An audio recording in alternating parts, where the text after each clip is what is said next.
Marc Bureau est serein. Il y a quelques jours, il a reçu une transfusion de cellules souches de moelle osseuse. Ces cellules sanguines lui ont sauvé la vie.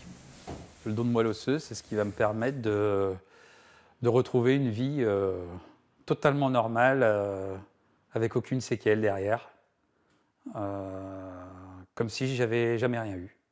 Il est encore surveillé médicalement, mais le plus dur semble derrière lui. Marc est atteint de leucémie et depuis 3 ans, il attendait une greffe de moelle osseuse. Nous avions réalisé un reportage en janvier sur son parcours à l'hôpital de Dijon.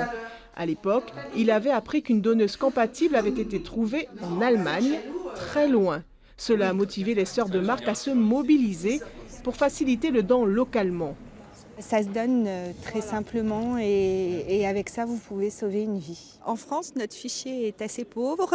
Nous n'avons que 270 000 inscrits, sachant qu'un malade a une chance sur 1 million de trouver un donneur compatible. Donc je vous laisse calculer le taux de probabilité, d'où notre combat aujourd'hui, de faire grimper ce fichier.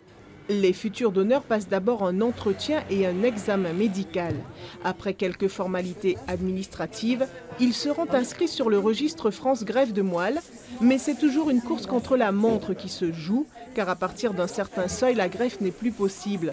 Il faut vite trouver un donneur compatible pour redonner aux patients des cellules de moelle osseuse pour reconstruire la sienne.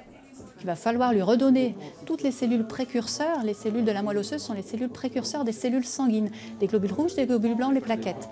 Les donneurs masculins de moins de 40 ans sont particulièrement recherchés. C'est un don qui peut sauver une vie.